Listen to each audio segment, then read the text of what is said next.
I would say, communion with God during Easter. I'll go to the point now of our discussions for today.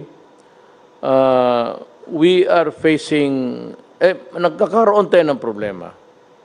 Hindi ito perfect kaagad. Especially so, na noon pa, sinabi namin, yung national ID makatulong. Ang problema dito, ang proponent na ayaw o the proponents of the don't, itong mga left. Kaya kita mo ngayon, wala tayong ID system until now. Kung may ID system lang tayo, we could have naiwasan natin itong mga to. Because all we have to do, ang kailangan lang namin, tanungin namin yung DILG, ilang tao yung barangay na yan, then ipadala namin yung pagkain at kunin na lang ninyo doon sa tindahan ninyo or the disposal point, wherever it is, ipakita mo yung card mo, ibigay sa iyo. Ngayon, ayaw ninyo, yung iba ayaw magpalista. You are not hindi ka nakatira sa barangay na ito o nakatira ka sa barangay B or C. Kaya nung nagsisensos ang mga barangay, pati yung DILG, kung wala kayo sa listahan, then hindi kayo mabigyan. Hindi na kasalanan yan. Huwag kayong magturo sa gobyerno kasi ginawa namin ng lahat noon pa. Kaya gusto nga namin may ID. Mananiwala naman kayo sa mga left, mga komunista. Sige. Doon kayo maniwala. May eleksyon na dadating. Doon kayo. Kasi mahaba pa to. Yan ang problema. So inaayos namin yan. Gusto ko lahat mabigyan. Ayaw kong may mamatay ni isang Pilipino na gutom. Kaya may another survey tayo. Madalian. Ang dapat yan barangay captain because that is your duty. Inyong duty yan and the mayors to determine sino yung hindi nasali sa listahan at mabigyan kaagad.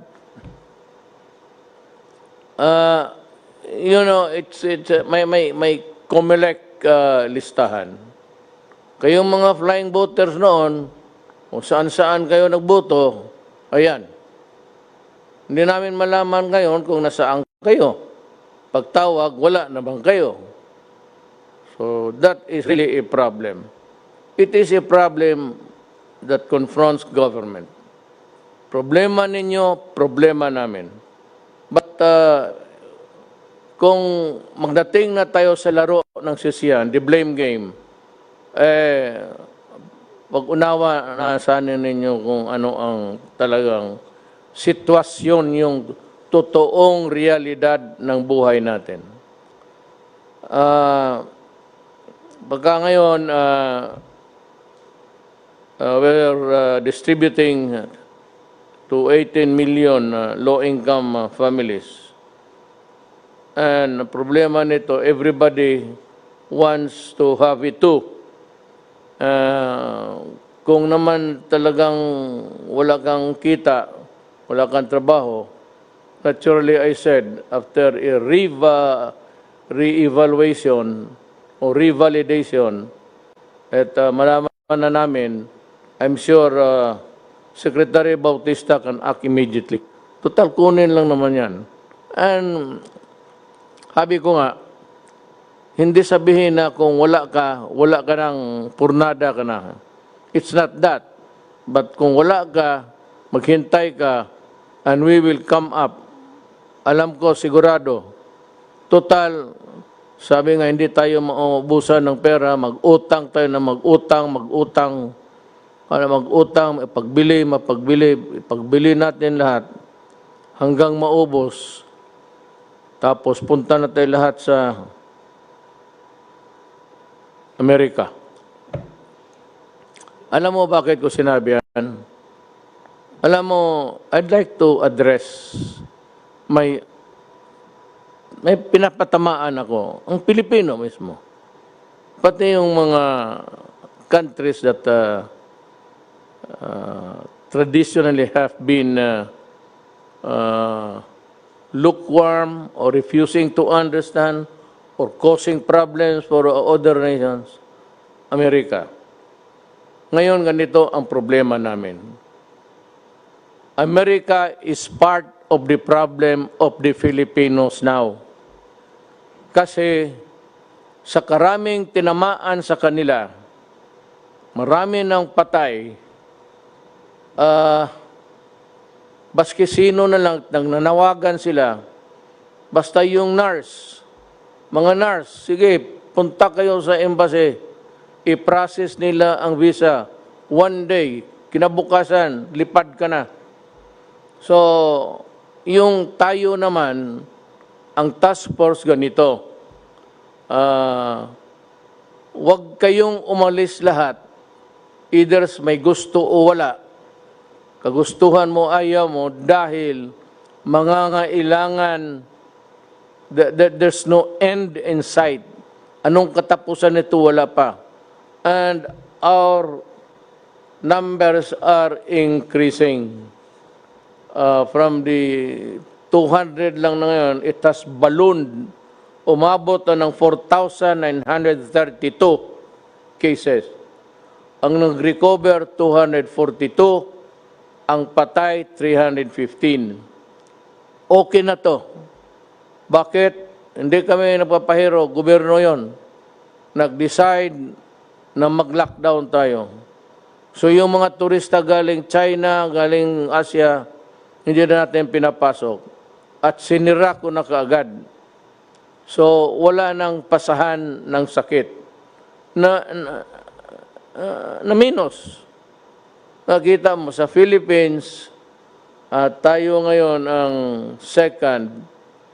The Philippines has ang patay 315, Malaysia 76, Indonesia 373, Thailand 40, Singapore 8, Vietnam 0, Brunei 1, Cambodia 0, Myanmar 4, Laos 0.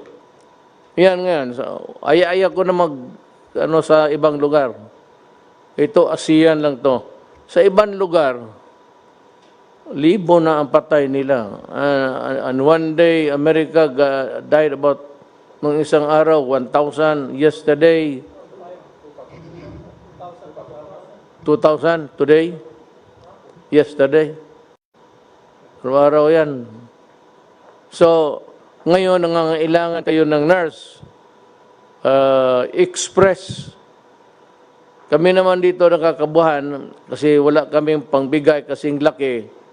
So, ang mga nurse natin, naintindihan ko yan Self-preservation yan. So, kailangan magtrabaho sila. May trabaho ngayon sa Amerika. Di pupuntahan sila. Ang problema itong Amerikano. You could have relied on your own human resource. Ibig sabihin, dapat kayo umasa sana sa sariling mga tao ninyo. Ngayon, kinakaltasan mo ang Pilipinas. Pagdating ng panahon, magkulang, sorry na lang tayo. But I cannot, hindi ko sinisisi. Hindi ako galit. Wala akong emotions actually about this. But kung gusto ninyong, kayong mga nurse na Pilipino, gusto niyo magsilbi sa ibang bayan, sa ibang tao, okay lang sa akin. Ito lang tandaan mo, pagdating ng panahon, kung maghirap kami, hindi natin alam ngayon, pa-increase ng increase. First wave ba ito? So, kayo na lang mag-intindi. Wala akong... Yung sinabi ni Teddy Boy na hindi natin mapigilan ang pag-alis ng mga Filipino to honor yung kontrata, kasi may kontrata na, impairment of obligation of contracts, at saka yung the right to travel. Ako, I'd like to take the opposite view. That itong ganito, sa ordinary times, talagang hindi kayo mapigilan.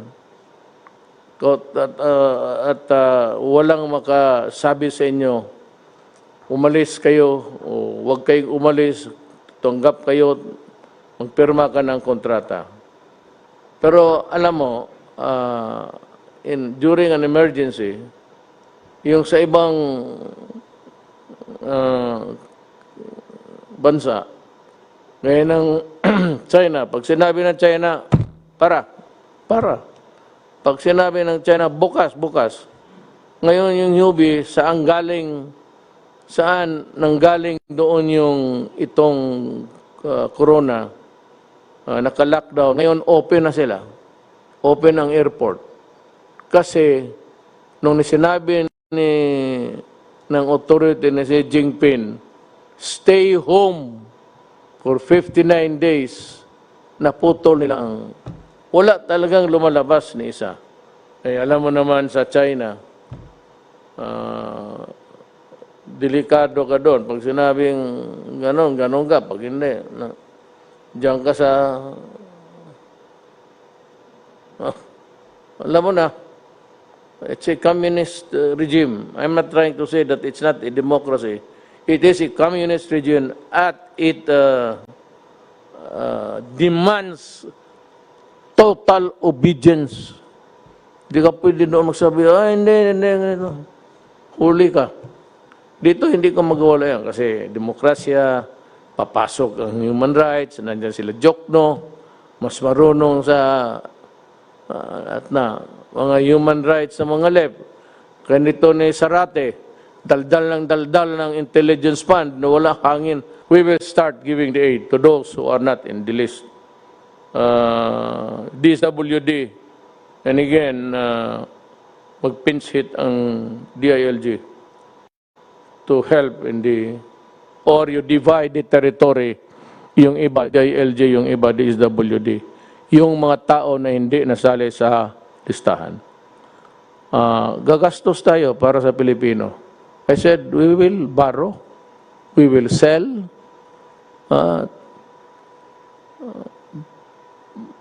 pati sinong gusto yung Mount Apo, maganda yan. Iyo na yan, suluhin mo. May butas yan doon sa taas, pumasok ka. Maganda ang cave doon. Doon natatago yung mga NPS, sindihan ko yan. Yung sundalo, bubusan mo yan ng 5 drum, tapos sindihan mo.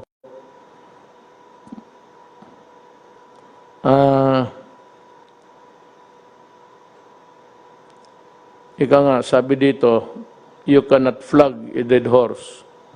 It meaning, paano mo papakainin yung kabayo kung patay na? So, hindi o kayo kabayo. Just an analogy. Yung low income, that is the promise of this government that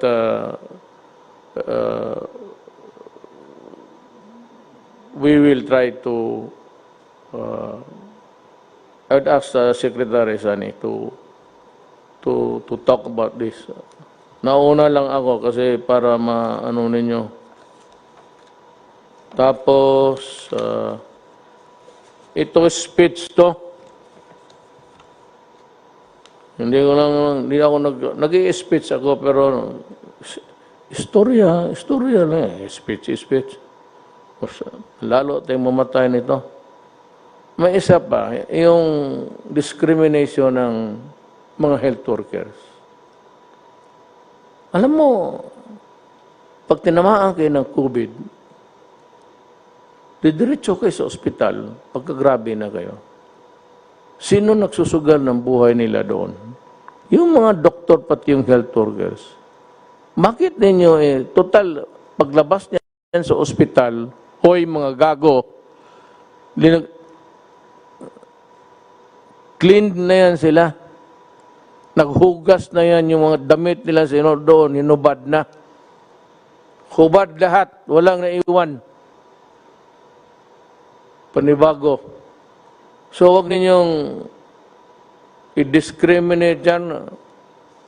I'd like to order the police. If there's a report of somebody harassing or facing a discriminatory act, you arrest the person. Huwag mong bitawan hanggang hindi ko sinabi na bitawan. Tawagan ko lang kayo kung panahon na lalo na yung binabato yung bahay, hulihin mo. Dalhin mo sa bikutan, huwag mong i-release. Ngayon, kung idemanda ka, sabihin mo, ako, ituro mo sa korte siya. Okay lang yan. Total lang. At yung sa priso naman, huwag mong pakainin. Kaya mo magutom. Titigas ng ulo ninyo. Yung mga tao nagsusugal na buwan, naghihirap, tapos ganunin ninyo. Kung ganun, huwag kayo magpa-hospital.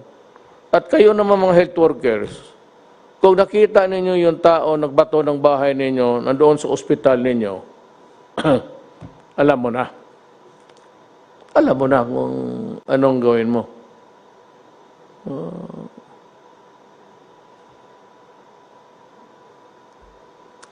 Ang isa pa dito, may problema.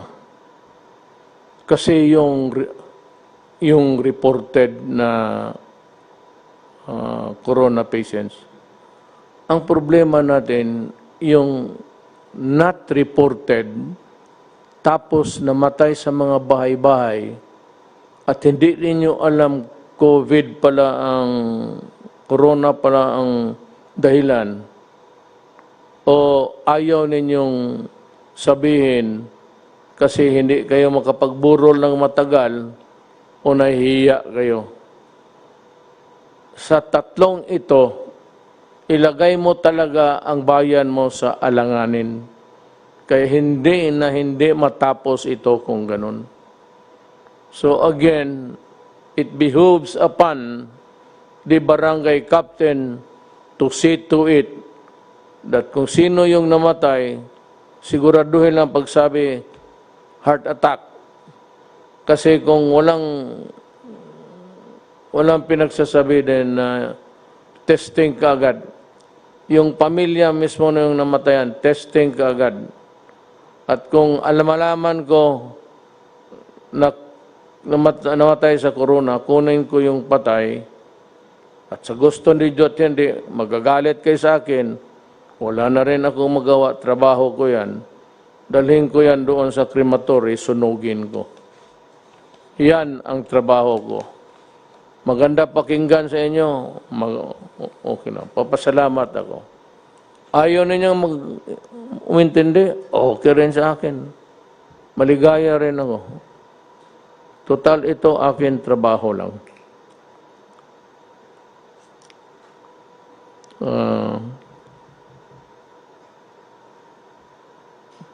Yan means yung cruelty. Not at this time. We need to treat the sick. We have to feed our people. And we need the frontliners, nurses, doctor, lahat, health workers, na kapagtrabaho na may kooperasyon sa inyo. Sabihin ko sa inyo, hulihin kayo, dalhin kayo sa bikutan, at huwag i-release. Hanggang ngayon hindi matapos ang COVID. Bahala kayo sa buhay ninyo. Hiningi ninyo eh. Nang itong pagkukulang, may mga medisina kasi, o yung mga kits, testing kits, na kailangan natin. Maybe Joy Concepcion will explain it to us. Tanggalin mo lang yung kanang mamatay, mayaman ka naman. Maraming pera. Mr. President, so Sandali, tapusin ko lang itong, kunti na lang. Itong namatay, na hindi tinanggap ng 6 na hospital. I don't know if this is true. For example, there's a patient in the city of Cabanatuan who was refused admission by 6 hospitals. Alam mo, guys, alam ninyo mali yan. So, pag totoo yan, I will really ask the Justice Department to prosecute you. Kasi alam ninyo na hindi pwede yan. Especially the government hospital. Merong gobyerno. You could have just look for a house there na o kwarto kung saan adjunct din sa ospital at sanitize na ninyo at doon ninyo nilagay. Paano yung mga Pilipino na ganun? Kaya lahat na magkasakit, heart attack, appendicitis, pumutok ang kung anong puputok dyan, pumutok yung utak, especially government hospital, my order is must accept admission. You fail on that, I will relieve all of you sa hospital. And you consider yourself suspended because the written order will follow. Itong sa swab, mayroon nga sabi hindi mabili kasi ito, ganito, kulang sa health assessment. So we do not have that certification and I cannot wait until all Filipinos die. Sabi nila, hindi daw, and there are some objections ng mga immune doctors. Look, if you have a better way of dealing with the problem, tell us, please. Kung kayong mga may mabuti kayong paraan, sige kayo dito. Sabihan ninyo itong mga trabahante, sila General Galvez, Sonny Dominguez, and we will accommodate you and do exactly what you would advise us to do. But if you do not have a better way of dealing with this problem, then I said, kindly step aside and keep quiet.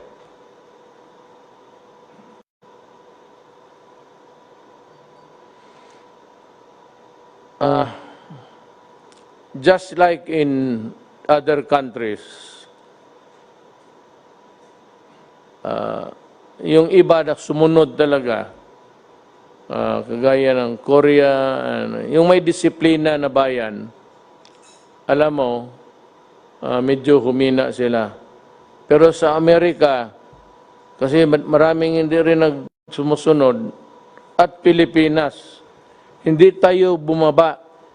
Tumaas tayo from a few hundred to 1,000 now, 4,932 as of 4 p.m. today. Ngayon, April 13 at 4 p.m. The record stands like this. Number of cases, 4,000. Ulitin ko ito para papasok sa utak ninyo. 4,932. Ang nag-recover, 242. Ang patay, 315. Mas marami ang patay kaysa naka-recover. At yung recover na yan, it's not a recovery of 1 day, 2 days. Stay in the hospital or you stay where you are. If you are treated, you might pull through. Hindi na nahinto ito. Kasi baski, kaya ako na late kami. Yung expert ng mga taga-WHO, hindi talaga ito maputol. Maganda pa naman sana ang record ng Pilipinas because naka-lockdown tayo on time. Nasira natin yung pinto bago pumasok yung mga mga aswang. Pero may pumupuslit yung sumusugal, pupunta na magsugal, mag-inom, o kaya sa palengke, there seems to be a lack of uniformity in the matter of enforcing the distance rule, yung social distancing. Alam mo, pag hindi natin ito susunod, walang mangyari. Wala talaga mangyari. Kami dito, salita ng salita hanggang makuha rin namin ang COVID. Baka una kaming mamatay, pero hindi talaga ito makatulong sa Pilipino. Huwag munang lumabas ng bahay. Ang buong mundo, pera sa China, doon si Hubei, doon nag-umpisa yung Hubei, nag-umpisa yung kuwan. Ngayon, ayos na sila. What a, anong tawag na ito? How would I,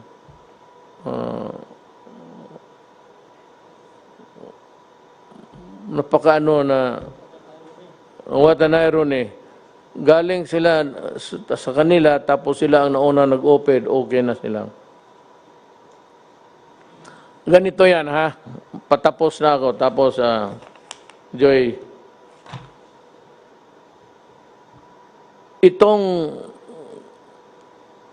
epidemic or pandemic, hindi ito natapos na sabihin mo yung nasa ospital, yung ginagamot ngayon, yun yung first wave. May second wave ito. Yung mga tao nung kakakahawa lang o noon sipon pa lang, tapos ginagamot na itong nauna, yung iba namatay, yung iba na lumusot, yung iba hindi pa masyado, yan ang second wave. Tapos kung naubos na yan, meron pa talang third wave. Ganito na lang, para maintindihan ninyo. Kung ako ang nagbibenta ng mangga, ang order ko sa mga supplier ko, bigyan mo ako ng hinog ready to eat, ready for serving. Tapos, bigyan mo rin ako yung hindi masyado hinog, yung green, yellow. Kasi pag natapos na ito, itong mga hinog na to, within 2-3 days, mahinog na rin ito, yun ang ipapasok, yun ang second. Ang third, yun yung mangga na talagang green pa. Wala pang yellow, walang kulay pa. Ito yung third wave. Pag nabenta mo na itong second wave, ito yung third. Ganon ang epidemic. Habang namamatay yung unang tinamaan, ospital, bahay, yung iba na nahawa lang, bago lang, yun sila ang second wave. Tapos yung third wave, yung panghuli. Pero paliit na yan. Yan ang ibig sabihin kung bakit kayo i-maintain ninyo ang social distancing or the distant rule.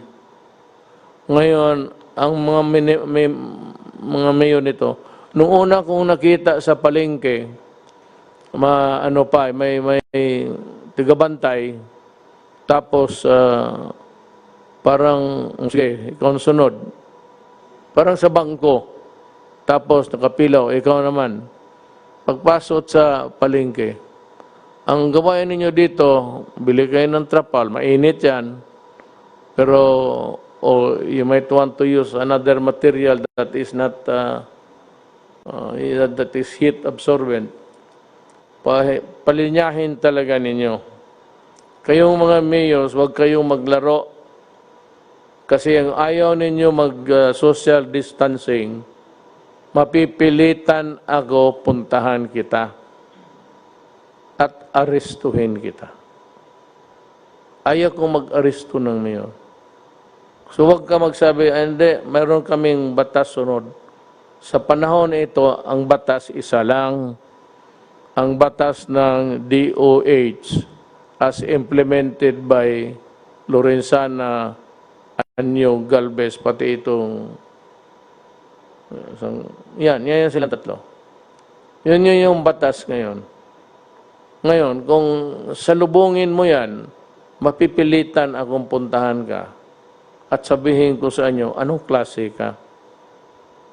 Mayroon ng binibigay na instruction. Yung iyong point of view o sarili mong paniwala, taguin mo lang yan. Punta ka doon sa pasok sa kwarto mo, kunin mo lahat sa bulsa mo yung iyong opinion, ilagay mo sa drawer mo, tapos sundin mo lang ang gobyerno. Okay tayo dyan? Mayor, governors, ako, I am your public servant. Kayong mga mayor, bata-bata lang ninyo ako. Utosan ninyo ako kung anong gusto ninyo. Basta makapabuti sa bayan, gagawin ko. Huwag kayong mag-alala, hindi na ako politiko. Mula rin akong silbi na pag-retire ko, wala na akong gawin eh. Nandiyan na lang ako sa bahay. Hindi na ako makalakad. Kasi maglakad ako, magsabi si Hanelir, saan ka? Wala ka namang appointment, bakit ka labas ng labas? Siguro may hindi ka talaga nagkamali. Pero hindi ka naman makalabas. Away lang. Huwayin ka ng anak mo babae, magsumbong eh. Yung dada mo gusto na. Ay, pag pumurma na yung anak mo, wala na. So, huwag ninyo ako, ready to go. At sana hindi ako magpapakulong. Pero ito tatandaan ninyo, Pilipino, ayaw ko talagang kulungin kita. Baski ako dito, kinulong ako. Mabuti kayo, wala kayong gwardya. Akala mo ba maniwala itong gwardya ko? Sabihin ko yan sa alam, minsan paglita mo, pati yung mga anak ko. Ang sagot sa amin, Sir, ang trabaho namin, hindi ikaw. Batas eh. Sinusunod lang namin ang yung inuutos ng batas sa amin. Kung ikaw gusto mo pagkamatay, hawakan ka talaga namin. Pero pag naasar kami, itutulak ka talaga namin sa Pasig. Kaya gano'n, meron ng, I cannot mention the pharmaceuticals, the giants. Pero meron na ako nakapaggumawa ng antibody. Yung antibody na hindi galing sa tao. Yung kasing yung antibody na mag-fight ang ang sarili mong antibodies, tapos ma-overwhelm mo yung kalaban, yan, gawa ng katawan mo. Mukhang ito sa basa ko, wala akong ginawa, hindi magbasa, makinig, inutusan ko sila, hindi ba na marunong ng hanggang pindot-pindot lang ako. Meron ng medisina, antibody ang isang giant pharmaceuticals. Tapos naghahabulan sila. Sabi, by May, baka they would start to market it. Pabili na nila. Ang problema, sabi nga we are on the last ladder. Ang muna niyan yung mga mayaman na, kasi marami yan kailangan. So as fast as they can really manufacture, or farm out the product, just retain the copyright para magtulungan sila. Kung meron na yan, tapos makita ko na ginagamit ng tao, ililift ko. Total, kung magkasakit kayo, may antibodies naman tayo mabili. Ngayon, kung wala kang mabili, problema mo na yan kasi tapos na yung I will lift the quarantine. Ngayon, paglabas ninyo, ganun pa man, I would still insist Kasi sabi ng mga scientist dito, kinig ako. Hindi yung scientist sa TV yung sasalita na personal. Sekreto, ganun pa man. Mask yung ano yung akin? Ito. Ganito.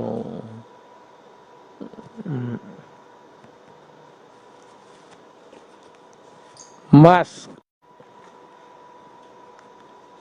Alcohol. Pati maghugas. Hindi na yung sabon na ordinaryo. Basta soap and water. Okay na yan. Alam mo, pag nagsama lang tayo, kaya natin ito. Kunting panahon na lang. Alam ko, igit na kayo na makalabas. Pag lumabas lang itong antibody na gawa nila sa labas, parang inumin mo, parang kung baga sa bakterya pa, antibiotic, sisirain niya.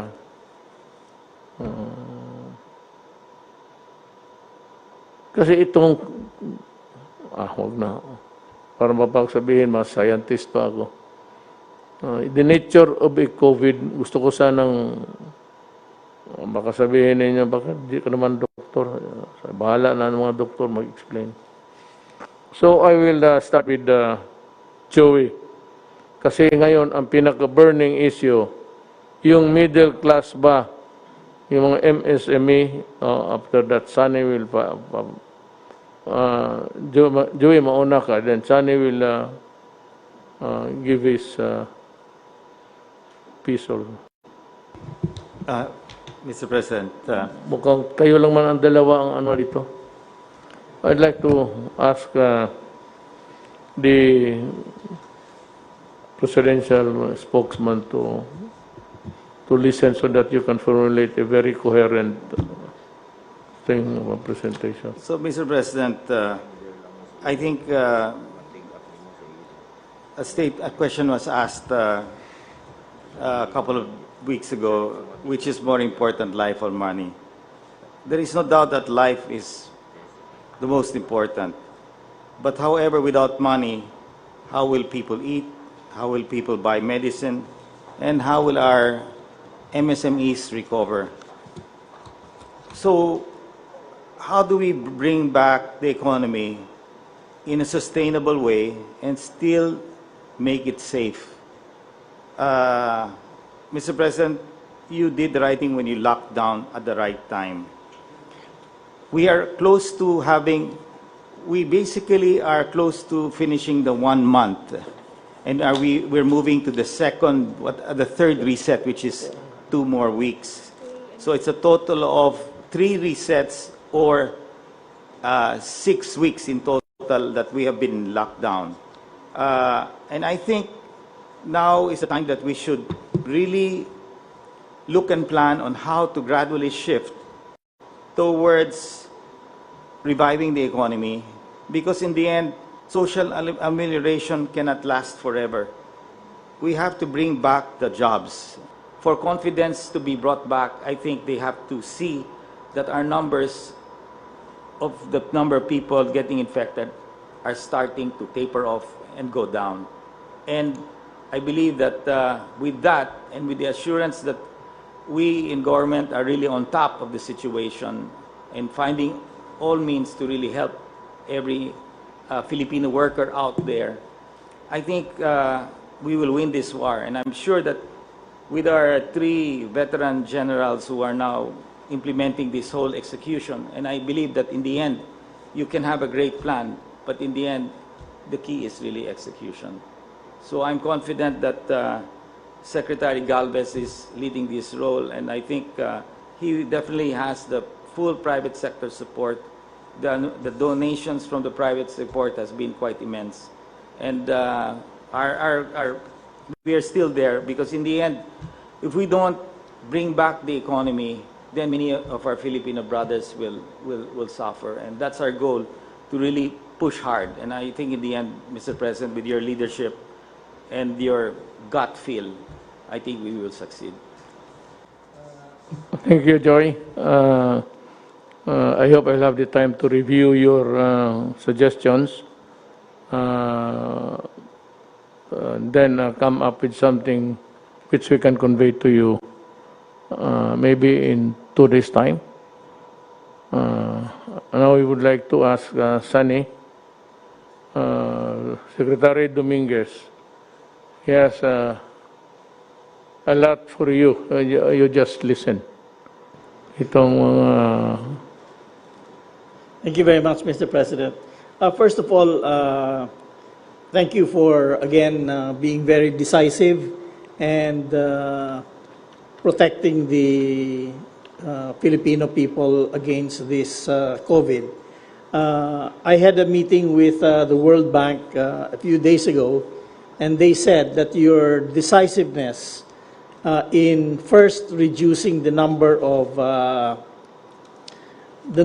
people coming into the Philippines in February, and then in March, followed up by the lockdown, probably has saved 100,000 lives in the Philippines. So again, thank you for being so decisive. This is the trade. This is the real trade-off. How many people are going to get sick and how many people are going to die? So I said this is just the first pass. It took us 2 weeks to get this thing done. I asked the private sector to do it because they have actuaries, they have access to data, but they have not come out with it. So I'm not saying this is the final, I'm just saying this is the beginning of a discussion. Good evening po, Mr. President, Senator Yes, sir. Go, and cabinet members. This will just be very quick. So the proposal is we provide small businesses with a wage subsidy. And I will just discuss quickly the rationale, background, the proposal, key features, and what else we are proposing to help them with. So on the rationale, Mr. President, basically we are going to help the middle class because in one of your speech a few days ago, you wanted to help the middle class. And so we have proposed a program to help the middle class. And the middle class, Mr. President, works in the formal sector. So apart from the 205 billion pesos na binibigay po natin sa mga informal sector or low income, we are proposing to give 51 billion pesos to the employees of small businesses. So that is the first. The second is we will improve upon the social amelioration programs because yung proposal po natin is automated, hindi manual. So mabilis at ipapaliwanag ko po mamaya. Pangatlo po is dadaan po tayo sa data ng SSS and BIR kasi formal sector. Dapat ito po yung gawin natin so that we can target better kasi alam natin kung sino sila at i-incentivize po natin yung better compliance. Kasi yung mga nagko-contribute ng tax at ng SSS, yan po ang unang tutulungan natin. On the background, from March 15 to April 30, we placed Luzon in an enhanced community quarantine. And the rest of Visayas and Mindanao actually followed in various forms. Basically, ang nangyari po is this led to a shutdown of most businesses except yung pinayagan ng Interagency Task Force, yung mga pwede mag-operate on skeletal or yung mga essential para magbenta ng pagkain, logistics, supermarket, drugstore. Ang epekto po nito, there are 1.6 million small businesses in the informal sector. 436,000 po napilitan magsara. Yung 1 million skeletal force, so ibig sabihin 50% or yung iba mas konti. At 117,000 lang yung pinayagan po natin na magbukas para magbenta po ng pagkain, ng mag-tracking or so on. Now,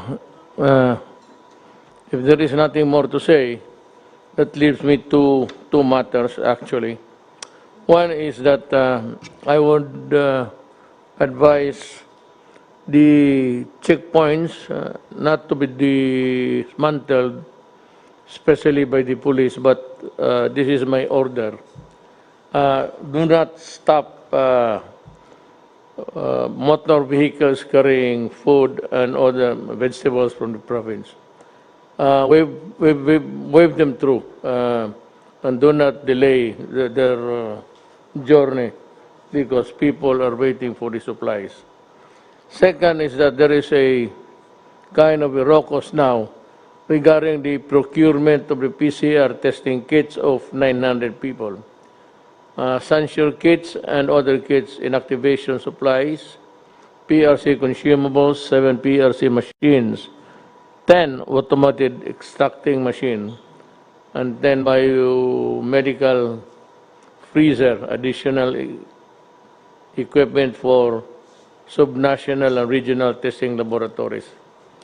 Kasi itong ano dito, when you use public funds on anything that's medical or medicine, you want to have the health assessment. I think it comes from the Department of Health. But unfortunately, until now, they're still debating on the efficacy of the rapid test we would like to buy. Alam mo, there is no FDA ruling yet because they cannot act on it without the assessment, health assessment of maybe the entire country before they would act on it, ang FDA, which I can understand. But yung assessment na galing sa DOH or a section of that department handling the assessment of the entire health spectrum, it's been there and nobody seems would like to act on it with in a jiffy. Parang ano pa sila, dalaw-dalawang isip. And there's a rule that we cannot use public funds to buy medical supplies, medicines, without the FDA signal. So, there's a hostage yung mga rapid tests we would like to buy. I will take the risk. I will order the health department and everybody. In the meantime, private sector is doing it. Maybe we can take over someday or do it all together with your help. I am clearing the way by ordering the purchase. Total, walang FDA local. But what we are trying to buy outside is approved by the FDA United States of America. So in a sense that almost all of what we eat, buy products of all sorts, pagka meron ng FDA approved, there's in the box FDA and galing America, kumpante naman tayo niyan. As a matter of fact, I do not really believe that they would do more testing. Ganun lang yan. So, pagka walang yung assessment galing doon sa baba sa DOH, hindi natin mabili. I'm clearing the way. I will ask Secretary Duque to talk to the people in charge, si Secretary Galvez, and they can proceed to buy it immediately, as fast as you can really do the procurement at this time. Take note of the fact that we are all in this, the entire world. We might not have the supply. And also my fear that kung nandyan yung antibody, of course the rich nations will get it first before we can.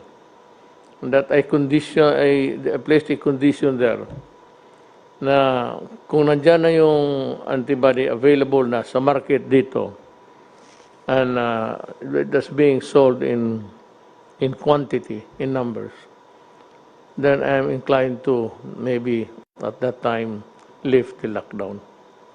Yes, Secretary Morales. Mr. President, we might have a solution to the problem. Yung limitation po natin is because of the Universal Health Care Law. And the Universal Health Care Law specifically provides na yung DOH and PhilHealth cannot procure unless may approval ng HTA Council. Ito yung HTAC, yung Health Technology Assessment Council. But nothing will preclude, Mr. President, any other agency from purchasing. So, hindi lang pwede ang DOH at PhilHealth, but because we're in the state of calamity, OCD can purchase. So, tama yung sabi mo, sir, na si Secretary Galvez and OCD can do the purchase. Or PSDBM, sir. Basta wag lang DOH PhilHealth, but PSDBM can do the purchasing or the OCD, sir. How much? Sir, we have to tandem the PCR and the for safety, sir. So we will if we will buy 900,000 actually sir 40,000 kits of Sansure can already test 900,000. So if we will test 900,000, the rapid test should be more or less twice as the PCR. So the PCR that we will be buying worth 3.3 billion to include all the capacitation of more or less 28 nationwide accredited civilian and private government hospitals, because we believe in your briefing. 2 million. Uh, 2 million. to, That's 2 million. yes, sir, 2 million. Actually, we will test on a rapid test 2 million and 900,000 for the PCR for the confirmatory. So that's the we have to have really to have a safety for the false positive and false negative with the PCR, and also in order for us also to test the efficacy of the rapid test. So that's the point, sir, that we have to really to buy both. The PCR and all the automated retraction and all, including the freezer, it costs us 3.2 billion. I already submitted it to PSDBM for the immediate procurement. The rapid test we have not yet because we have to sir, we have to be careful. There are rapid tests that sometimes it really gave us a false sir. Merong mga rapid test na sir na kailangan natin talaga na FDA approved. Sec, I can answer that. If you buy in volume the recent purchase of Ayala, you can get it anywhere between $5 to $7. If you buy $1 million worth, it will go down that low. So it is based on volume. You can get it much cheaper if you get it on volume. There's one FDA brand that was purchased recently by Ayala. But you have to buy a bigger quantity. I asked DTI to canvass all the different rapid tests, IgG and IgM. They have a list there, and I can have them send it to you. But the price goes down if it's really in a big volume. Well, I said you can go ahead and buy it immediately. You have my clearance. Okay. So there you are. Sana na napaintindi ko sa mga kababayan natin kung ano ang ginagawa natin and what are the things that we intend to do in the future. This corona is it's a wild card sa health ng tao. So we do not know how this will end, when, but for lack of a better way of protecting the people, that is except by asking you to go inside your houses, with my assurance that when the antibody that's being, I said, it has passed the medical tests o yung clinical test nila, it's ready to be sold by May. Kung makita ko nandyan at magkaroon tayo ng supply, then I am ready to live. Kasi wala talagang vaccine. It might come, it might not. But itong antibody, which have been manufactured outside of the human body, parang killer ito na just like the antibiotic. Talagang bibirahin niya yung bacteria. Ito naman yung virus, yung katawan lang natin. But, for whatever it is really worth, we have to thank these guys for coming up, and whether the efficacy is really sort of hangs in the balance. But with the assurance that they have tested it medically, I am sure that we're able to come up with something, buy it, and if I think that it is really there for good and can help people, then I am ready, I said, to lift the lockdown. Rolly, as wala ka namang problema, Rol. Everything is smooth. I said, the middle class, your patience, yung hindi nakakain, I give it to the barangay captains and the mayors to supervise and look for those guys who are there in the periphery of the barangay, not exactly inside, and that is why maybe they were not included in the listing. Look for those guys in the periphery or distancia. Sometimes you have to walk about 5 or 10, not really 10, 5 or about 2 kilometers sa bukid. That is the average between one house to another. We have to reach out to them, and this can only be done if the mayor, municipal or city orders it, and the barangay captains follow the order.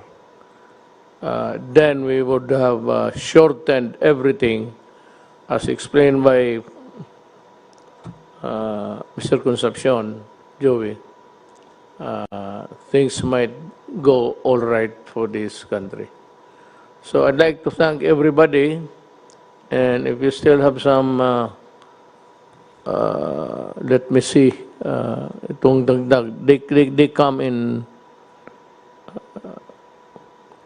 All that I ask is that you wear a mask, one that's durable, one that is, hindi yung laylay, ay yung iba nakasabit na lang dyan sa ilong ninyo. It is not sealed, hindi mo well, at least itong paggamit nito, sabi ni ito, as demonstrated by Dr. Dominguez kanina, ganun mo, parang naistisilyado mo. So, hindi magpasok yung Higpitan mo lang kunti dito. And be sure to, matanong ko muna, do we have enough masks for the entire country? Sir, the Indian community and also with the Indian chamber just bought 6 million masks. And I believe when they donated to us 150,000 masks, they are planning to buy it again to China. So they already distributed it. Yeah, see, Rex Daniari is planning to bring, he bought 2 planes, he's looking at bringing another plane. I don't know if I have to say this, but I have a sort of a note from President Xi Jinping expressing his full support for us at this time, and citing what we did to help China, and of course to erase the, not really erase, but to counter the malign that they were suffering at early at this stage. Hindi naman lang kasalanan galing yung who would really want to invent a microbe to kill humankind, pati yung iyo. So he says that they're ready, and I would like to thank President Xi Jinping for his support. At kung galing lang China, wala kayong problema. I think we can have the priority anytime. It's in the other countries producing the antibody. But if China catches up with them, the okay na. Then maybe a miracle will happen and civilization is back on its feet. That is how I see it. So, mga kababayan ko, ginawa namin lahat ito. One is that I really do not want to see a single Filipino dying of, lalo na yung mga bata. So, again, at the risk of being redundant or repetitious, again, I would like to say that go out and seek the hungry before they die. And for itong mga, actually, I do not know if it's still applicable. It's a poor man's standard. Nobody should be offended by this because that is what we have been using even in our speeches in public. Alam mo kasi, unfairly though, I don't know if it is the classification still good, pero ang ating society, in terms of wealth or what's the capacity to hold the money, ang number one is the class A, group A, which are really the billionaires, the Ayalas and all of them. Good for them. And the second is class B, still the millionaires, but not as rich and not as powerful as class A. Then we have the C, class C. I don't know if this holds, if this will hold true until now. Ang class C, yun yung mga mayaman na nakapagbili kung kotse, bago, bahay. Ang class D, you have to divide this. Upper D, yung may mga trabaho at wala masyadong utang.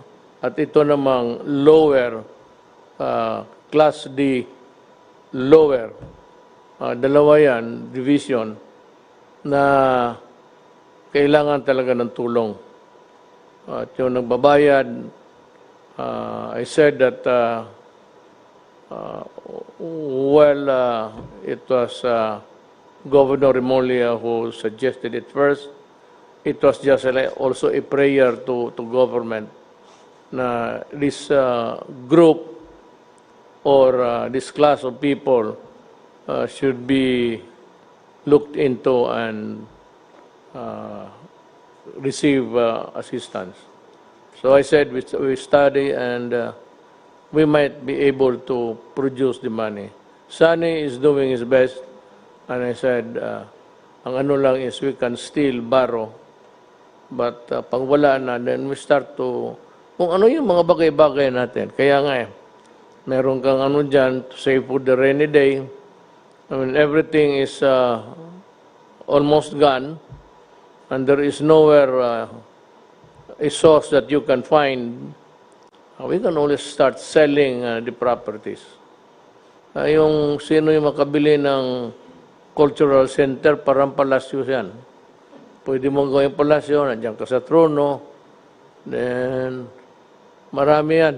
The whole of Dewi Boulevard, marami tayong lupa dyan. And it's itong the peripheral lands around PICC.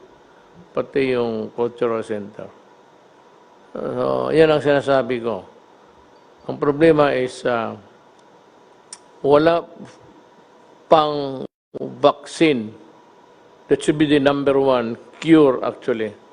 But there's a glimmer of hope dito sa mga medisinang nagawa ng mga pharmaceuticals. Again, I repeat, ito yung antibody. It is not a vaccine because hindi naman ito kinuha ng tao. Oh, I really do not know. Might, pero little lumalabas doon sa data na binibigay dyan sa mga media outlets. Pero pag nandyan na yan, at siguro na tayo. So with that, I'd like to thank everybody. Still, my salute, my snappy salute goes to the health workers, mga doctor, nurses, and we will protect you. We will find a way of, pagkagabi na, and you are still far away from your home, kasi hindi naman you are not delivered or conveyed hanggang hagdanan. So ito lang magawa ko sa lahat. If you are still about a kilometer away, na malayo ka, at may makita ka ng pulis, parahin mo. Tumingin ka dyan sa gitna, at sabihin mo sa pulis, magpahatid ka. So, the PNP is put on notice that kung yung mga ganon, hindi naman stranded, there are few public motor vehicles running at saka yung may mga franchises, most of them are also inside their houses or has taken off for a vacation. So the police should come in. Yung mga health workers, may card man yan na naglaklakad, tanungin ninyo kung kaano siya kalayo at pasakayin ninyo. Give them a lift and deliver them to galing terminal. Hindi naman deliver yan tao por tao sa bahay. Bababa sa terminal and if you feel that you have to walk, you really have to walk.